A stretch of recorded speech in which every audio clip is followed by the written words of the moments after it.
that will be giving you a basic idea of the fundamental and basic knowledge on Buddhism.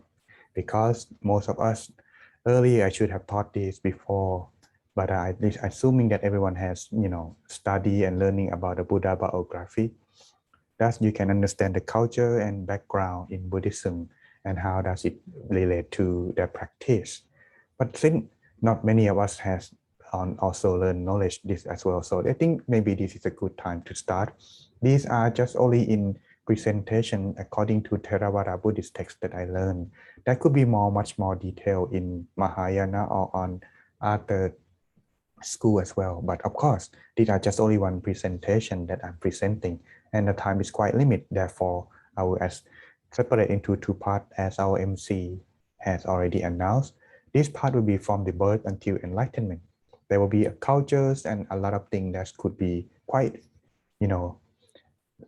benefit to us when we reflect upon ourselves as well. So let's begin with our Buddha story, part 1. Okay. As the time of the Buddha, there are many people who are searching for immortality.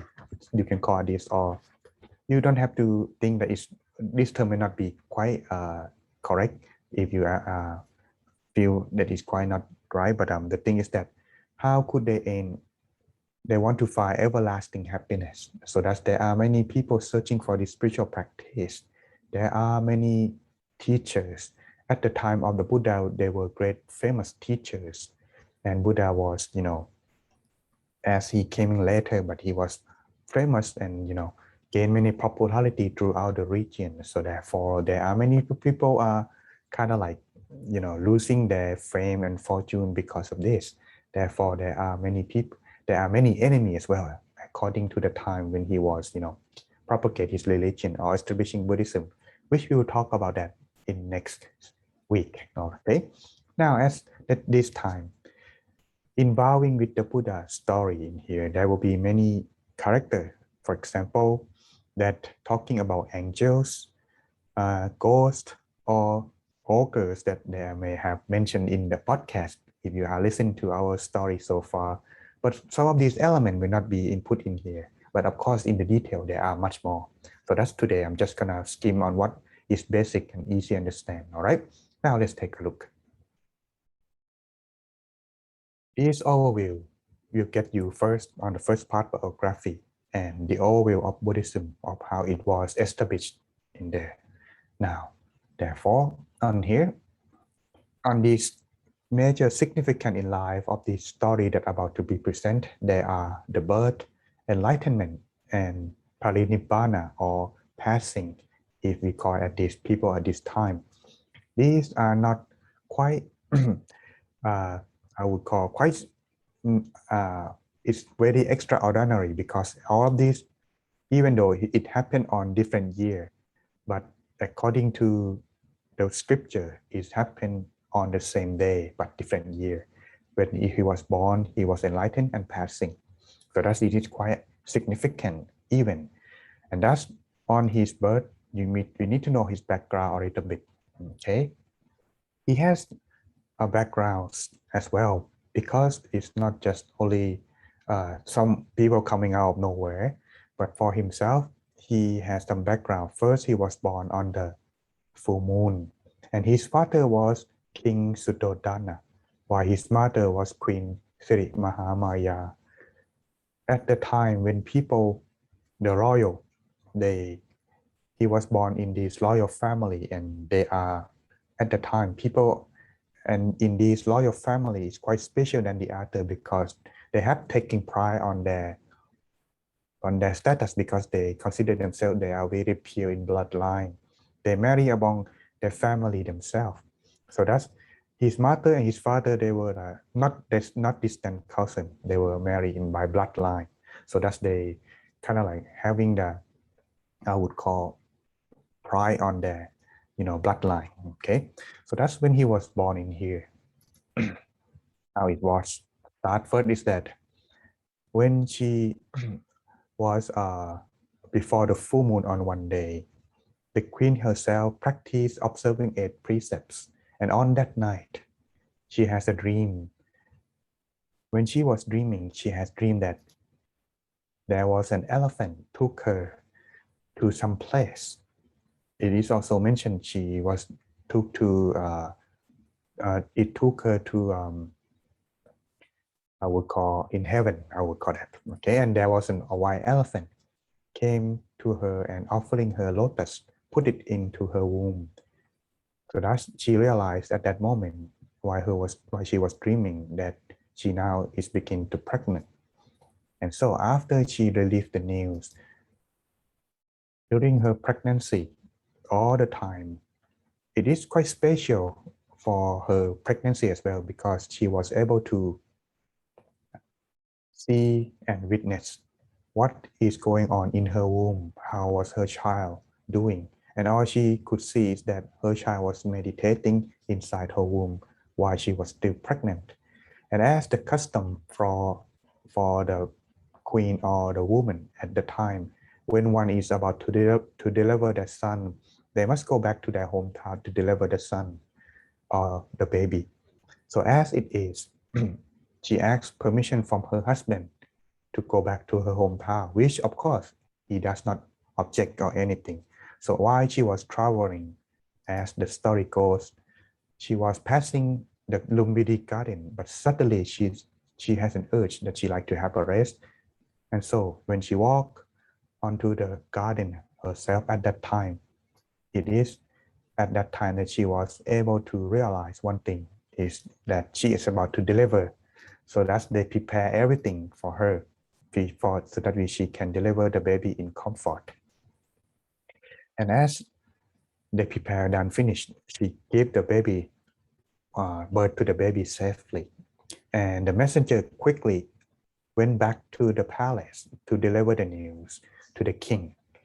So as he did, okay, during the time when the prince was born, on the first step, once his feet touched the ground, but not completely touched the ground, there was a lotus flower, of course, rise from the ground, supporting the feet of the baby, and he walked about 7 steps.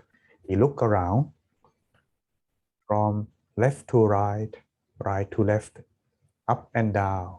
He see no one more pure than he is. So thus he announced the first speech since he was born. He said in here, it may not be quite exact translation, but I tried best to make it easy to understand. Okay, I am the supreme being. I am the most advanced being in the world. I am the most sublime being in the world. This is my final rebirth.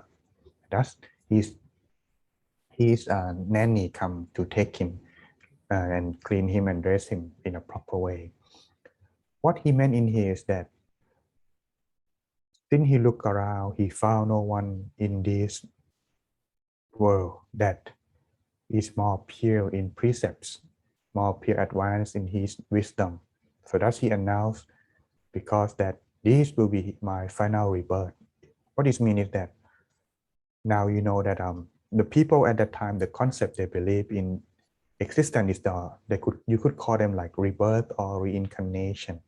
They believe such knowledge like that. So therefore, he himself also applied that this will be my last.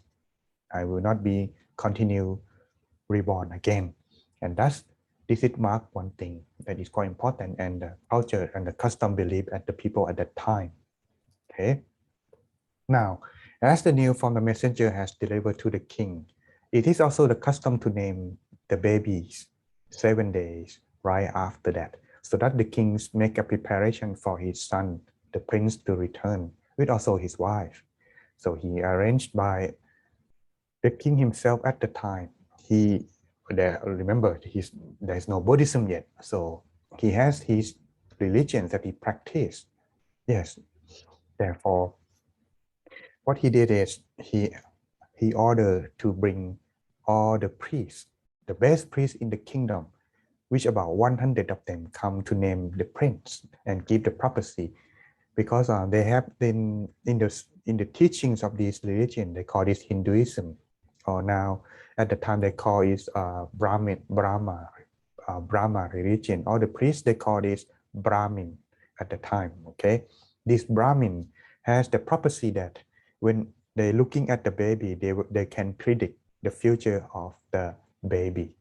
So that's they have this in the scripture how they learn. So that is a custom to name the baby and also predict the future of the baby. Now, and when the prince returned, sadly, not that part yet. Okay, there was a teacher that's in practice of meditation. He is the consultant and giving the wisdom to the king. At the time, he was meditate 7 days, enjoy himself in inner peace. But through his vision, while he was stillness, he found that his student, the king, has the son. So it is tradition for him. He should come to give blessing. Upon meeting the prince for the first time, my lord, I have seen in my vision that your wife have given birth to the son, the prince. May I see him to give blessing? Of course, master. So the king called up his attendant to bring the prince to meet his master. But upon meeting, the hermit himself, instead of paying respect, having the baby paying respect, he himself bowed to the feet of the prince. And because he also learned, he was a Brahmin too, but he was leaving everything in the world behind, practice meditation, live alone as a hermit in the forest. At the time, when he see the prince, he was full of joy and pay respect to the prince, and that this baby will surely be the Buddha. But he was crying. So the king asked, "Why are you crying?" The hermit said, "My lord, your son has only one destiny. He will be the Buddha. But I am crying because I do not have a chance to live long. So that is my unfortunate life indeed." And so he gave blessing and then he left. And so as the time goes, about 7 days, his mother almost passed away. She was suddenly ill.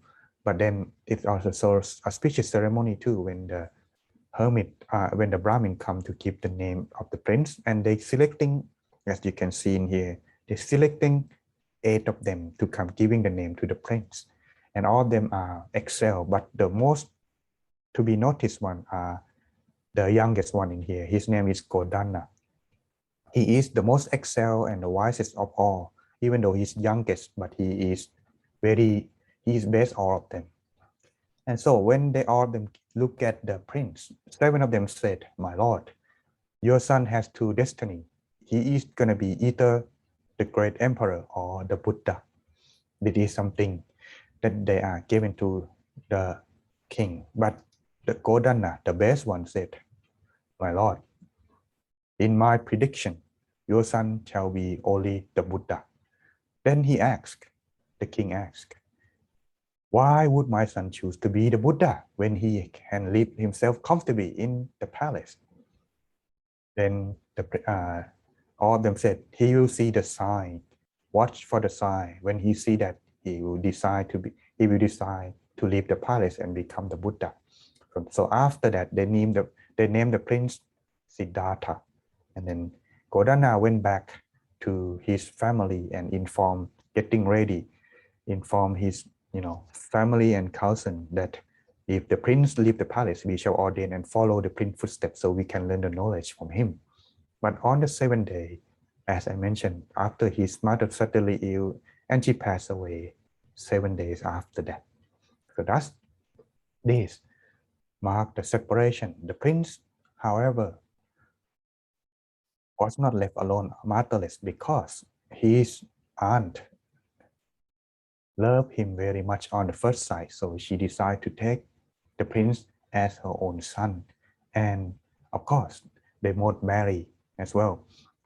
His stepmother are not something far because she is the close sister to the queen as well. So that's, you can see that the king himself married both of them, his mother and his aunt.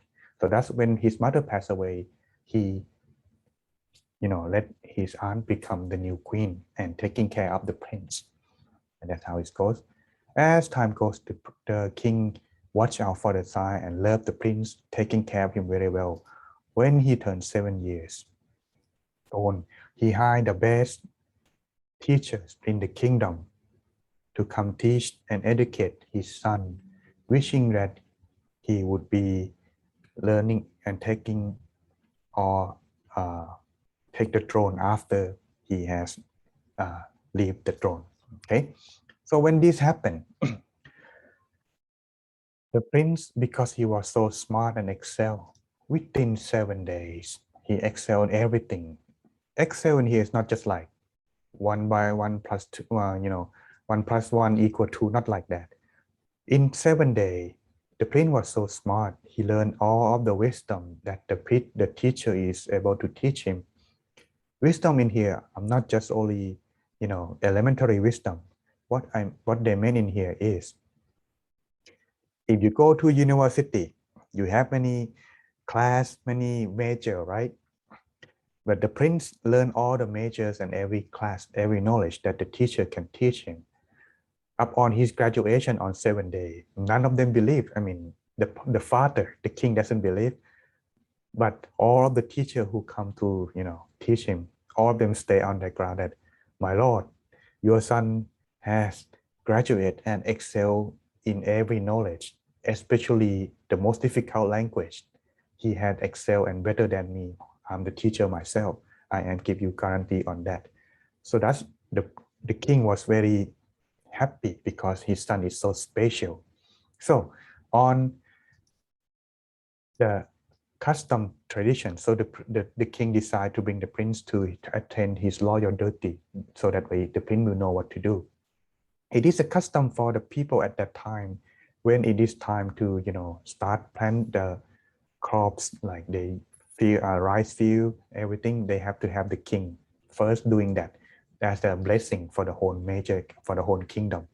So that when the prince begin to learn and about royal duty, it become a big festival as well. After the king finished his duty, while everyone will enjoy the festival, the prince was left alone. He himself at the time feeling it is very peaceful, and he don't know about meditation yet, but he just found that being alone without anyone talking to him or bother with him or tell him what to do, sit alone under the tree, he just closed his eye without doing anything, just relax. But at the time he was immense inner peace, found the brightness inside that he liked, like that. He stayed from afternoon, like 1 p.m. to 4 p.m. without moving. That is the second time when they see this miracle, because the shadow of the tree doesn't move. Keep the prince stay cool all the time. When his father, I forgot to mention that when the prince was born, when his master paid respect to the prince, his father also bowed down to the feet of his son. And this is the second time when he saw the prince meditating. He bowed down to the feet of his own son for the second time. And thus, he began to have a fear deep inside now that maybe his son is surely going to be the Buddha. And as the custom, he still doesn't giving up that hope, that wishing the son to take over the family to become the emperor. And so when the prince turned 15 years old, his father built 3 castles or 3 palaces for him at the time. One for winter, one for summer, one for rainy season. Each palace, of course, has its own character. During the summer, when one stay in there, the whole palace will be very cool. During winter, the whole palace will be very warm. In the rain season, not too cool, not too warm. So that's, if you compare it, it's just like a millionaire who has a lot of house. For the prince too, but he's not just not having house, but he has like a castle, palace. And his father bestow him 10,000 ladies attendants. Keep only young one. All of the women who are having side turning age to get old, he will be replaced. So that's, the prince never know what it is like to get old, to get sick. Therefore, he lived himself, enjoy. But as he turned 16, he got the story. Let me share you the story. All right. Just one moment. How do I share this? Just one moment.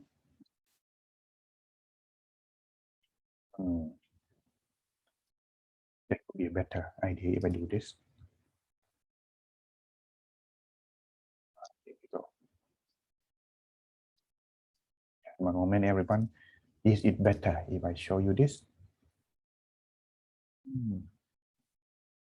Here. Good.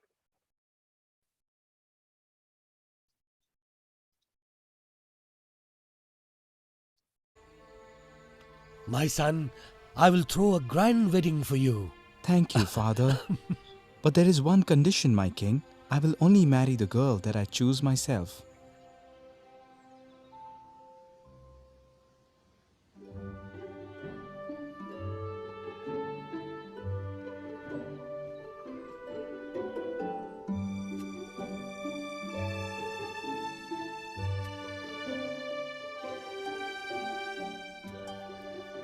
None of them will look me in the eye.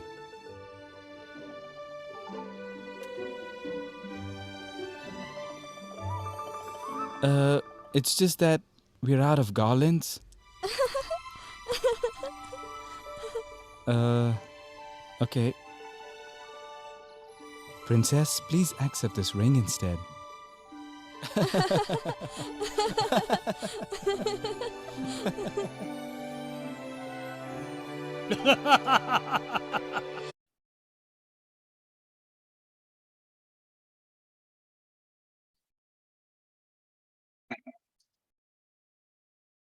As you may see in here, after the prince himself choosing to marry a woman of his own, it is said that this did not come by chance, because a lot of women come to him, but by coincidence, she is the last and she given her as the ring.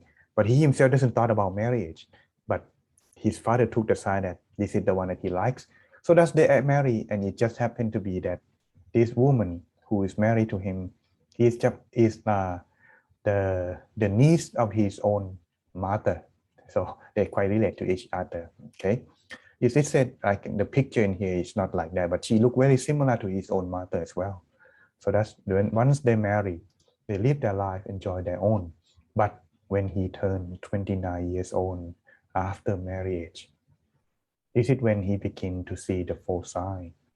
One day, on the day he told his father that, "Father, I leave myself according to what you wish, but you want me to rule the kingdom. But you see, I never known my own people. How can I rule them? I need to see my own town, my own country. So that way I know how is my people." So the king himself cannot deny this request, but he said, "Let me prepare something before you leave." So that's why the prince was waiting for the preparation. The king announced the whole kingdom that the prince will be visiting the town, the kingdom. Do not let any old man or old people, sick people or dead people, do not let any of these people come into his sight at all. So that's the preventing everything for the prince to know what it is like. So that's when he journeyed into the palace. Let's take a look at this story before. Now, real quick. Do.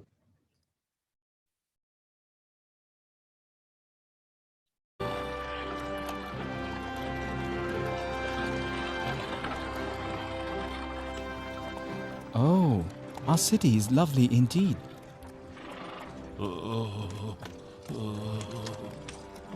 Stop the carriage, Channa.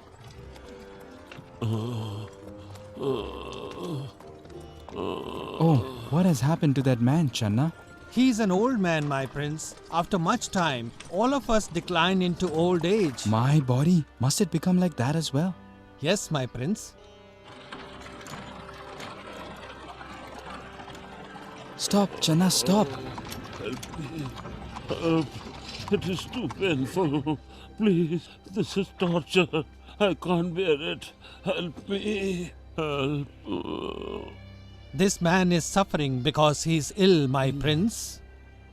And all of us must struggle with the pain of illness? You should not have got him in so quickly.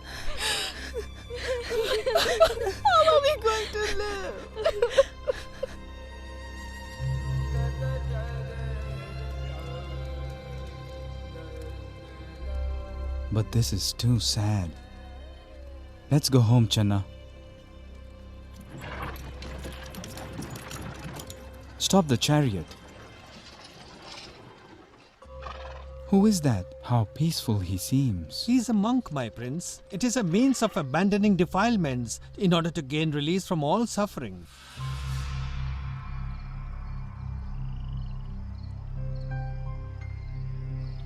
In order to gain release like that? King Sudhodana has dispatched me to inform your highness that Princess Bimba has given birth to a son. Rahula.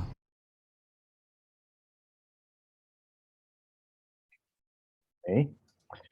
As you may see from here, when the prince himself visiting the town, how does the old man, the sick man, the dead, and the monk come into his sight? It is not something quiet because there are no coincidence. Someone make it happen. And so when happened is that there was an angel come to give him the sign. Now is the time for when he realized this. Of course, this not happen in one day like you see in the movie.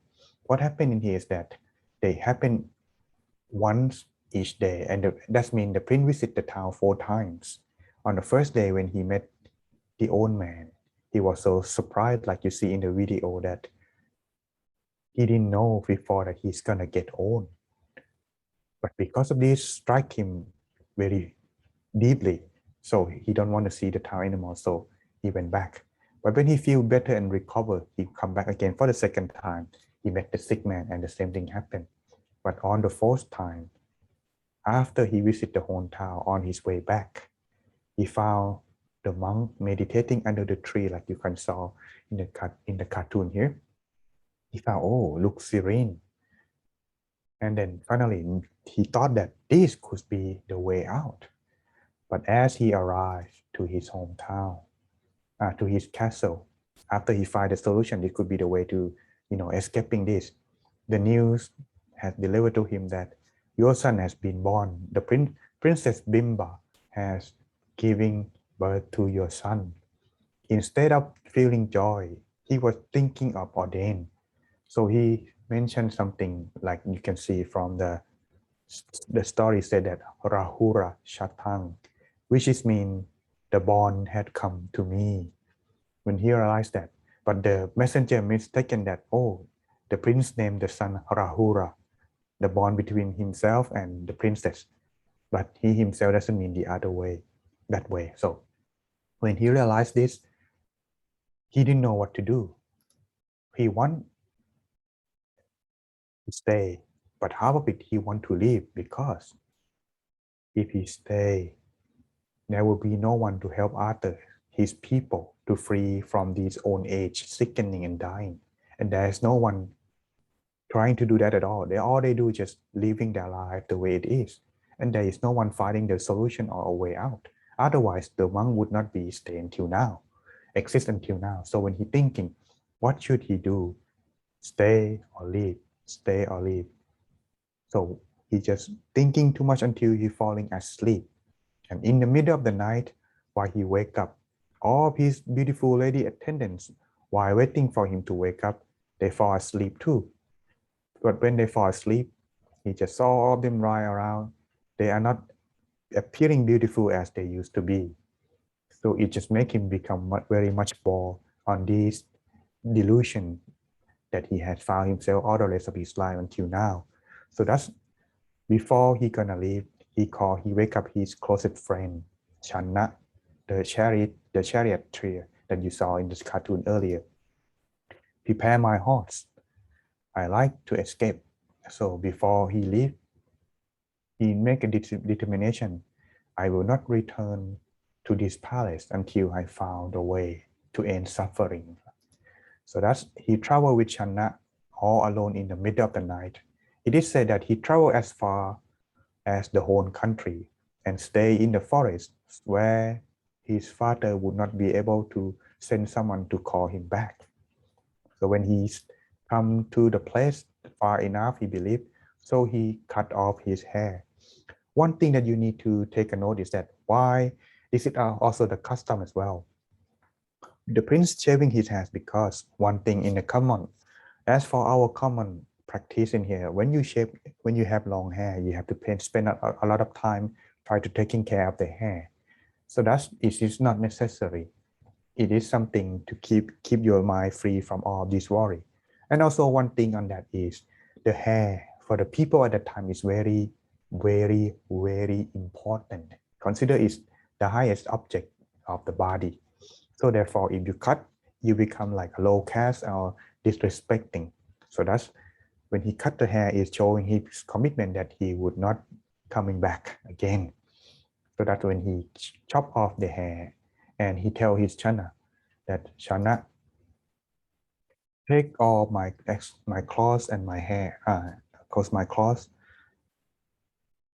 return to my father, telling him that do not looking for me. I will search for the way to enlightenment. I will become the monk. The Chana, my lord, can I stay with you? I like to be with you. No, if you do not return, they will think that you try to assassinate me. It is for your own good. Chana, go back. Before the Chana gonna be able to, go back. The horse love and attached to the prince very much because he was born on the same day, same time as the prince. So when they know that he gonna be separate from the prince, he had the heart broken and die at that instant. So Chana must walk all the way home. So it took him quite a while to return. He had to walk across 2 countries to get back to the kingdom. So it takes some time to deliver the news. So as it is, by the time the king would have already been given up to search for his son. So as it is, we are almost out of time now. What happened is during the time there were 2 hermits, they call it spiritual teachers named Urara and Udaka, who was respected and revered as the best meditation master at the time. So the prince thinking, now he is no longer the prince, let's just call him Siddhartha. Okay. Now Siddhartha thinking that if he learned under these 2 guidance, he could find a way faster. So he went to one first. I'm not sure which one he went first, but after he studied with, let's say that he went to Urara first, okay? While he went to Urara first, within 7 days, yes, he was very smart. If you ask, how could that be 7 days? If you recall on what I mentioned earlier, that all the event in here and they believe, or the people at the time, they believe about the rebirth or reincarnation. So when they have belief on this environment in this come to play, every lifetime when one's come into be reborn as human being, they experience something and the mind begin to absorb and remember. So that's as one learn every lifetime, as he has perfect himself now. When he learned under Urara, these are the knowledge that he has been practiced before. So that it took him not much time to get good and become excel at that. So this is the same thing. It took him just only 7 days. And when he found that, but deep down inside that he have tried this every lifetime, that he want to find a way to end suffering. When he learned under Urara, he feel that it is the thing, but it is not the end that he's looking for. So is it all that you can teach? Yes, this is all the knowledge that I have, Siddhartha. Come and stay with us so we can make our school bigger. But he thought that this is not what I'm looking for. Urara, master, I would like to go searching my own way. Then Siddhartha promised me, if you learn it, come and tell me. So that's he gave the promise. Then he went to Udaka.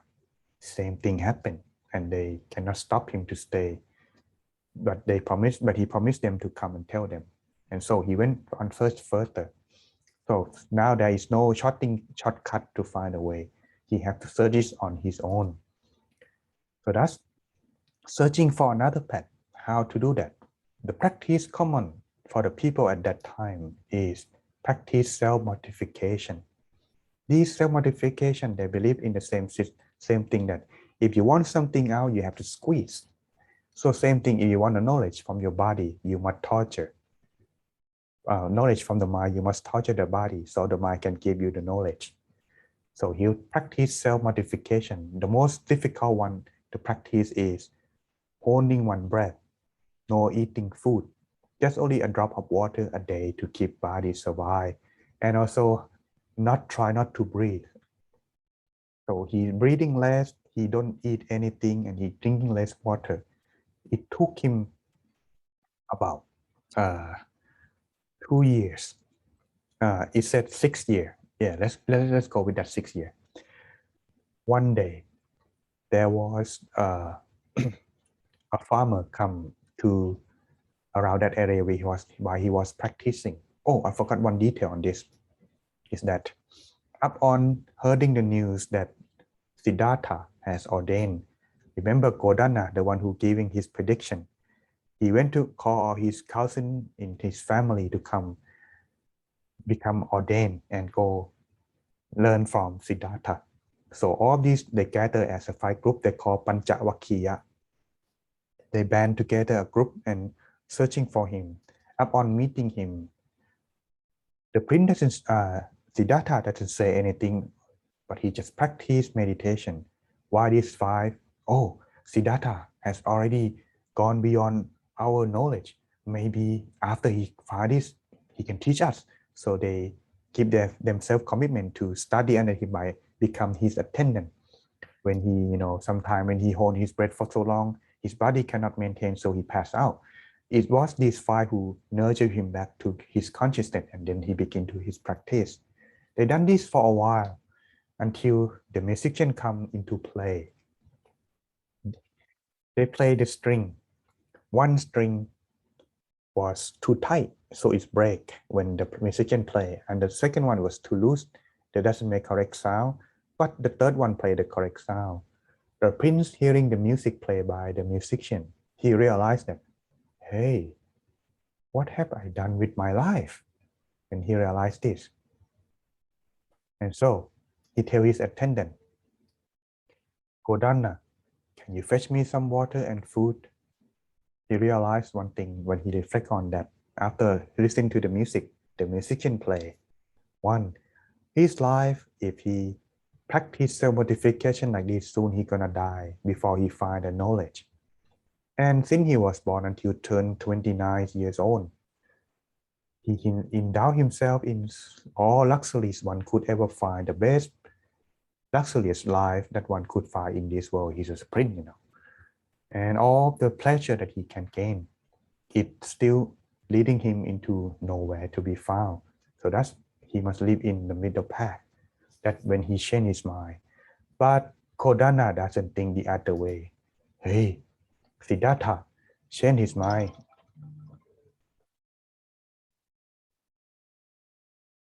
Siddhartha changed his mind.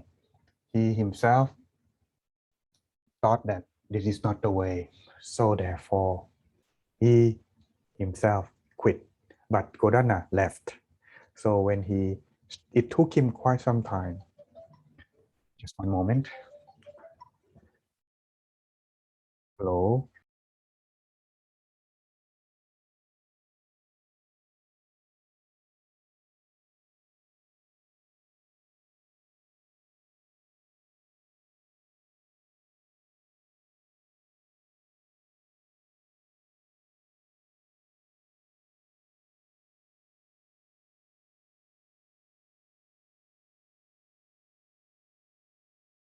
Sorry guys, another session already called. Well, anyway, almost over. So when he nurtured his health back to as where he was before, it was then on the full moon as well.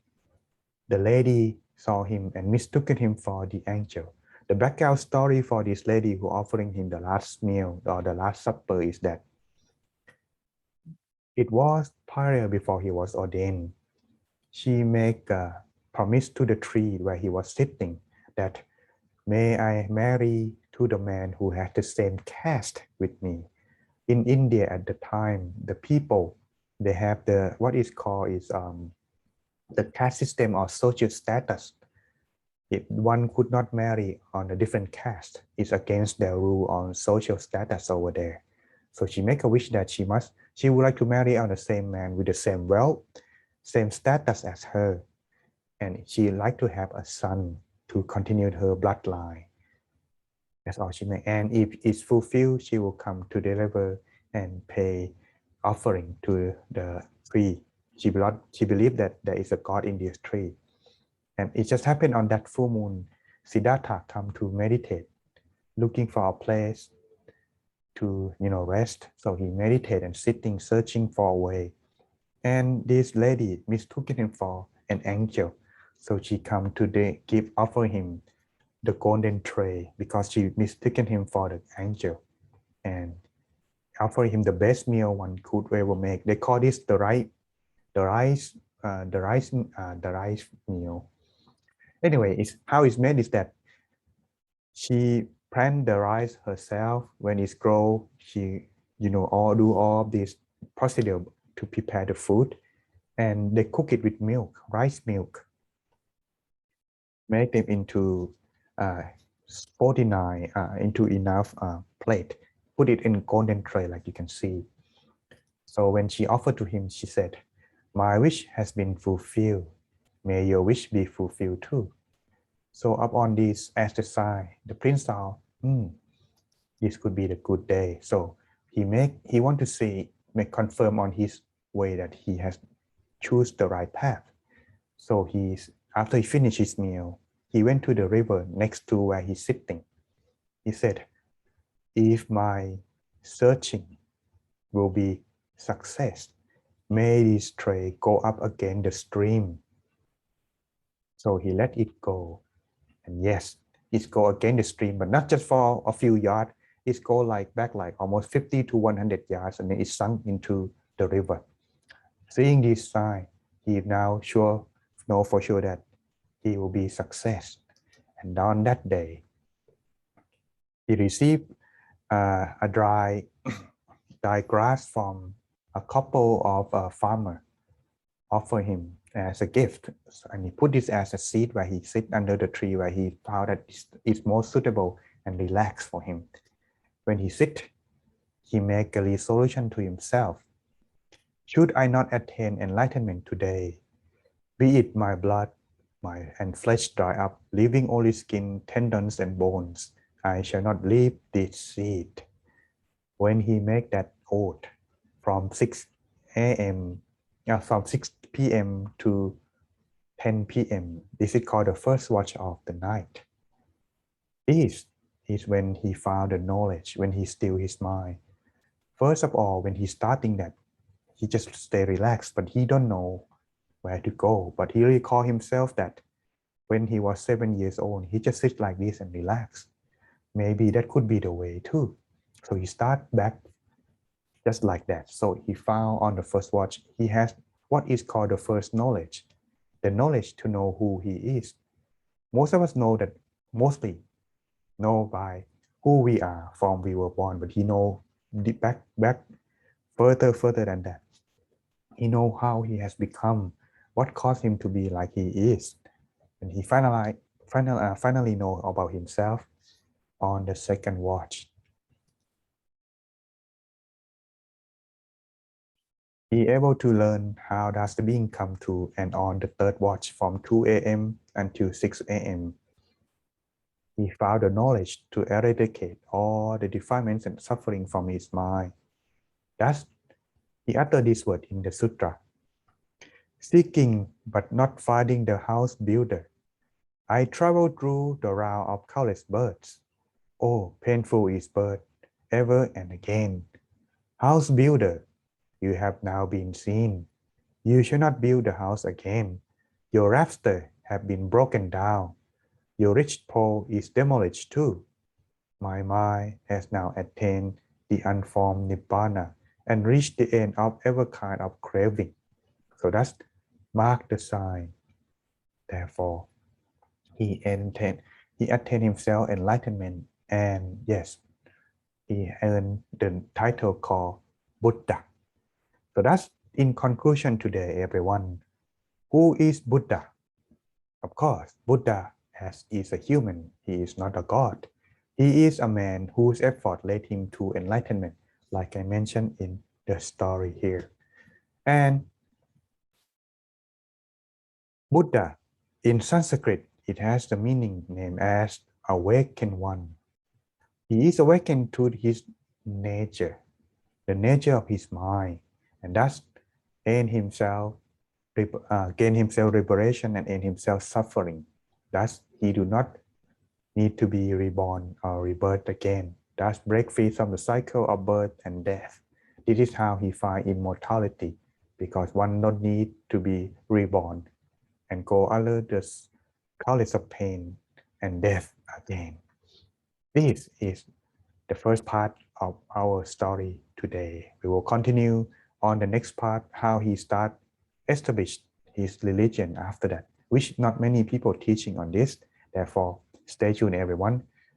That's okay. Thank you very much today. So now our MC, I would like to leave you as the parting. Sadhu, I would say that first.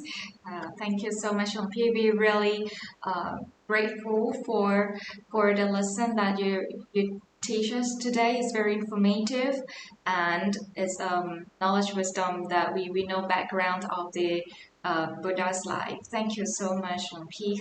And last but not least, we shall take a good photo together before we leave today. Great. I'll take Nong Prio, we will take a photo. One, two, three.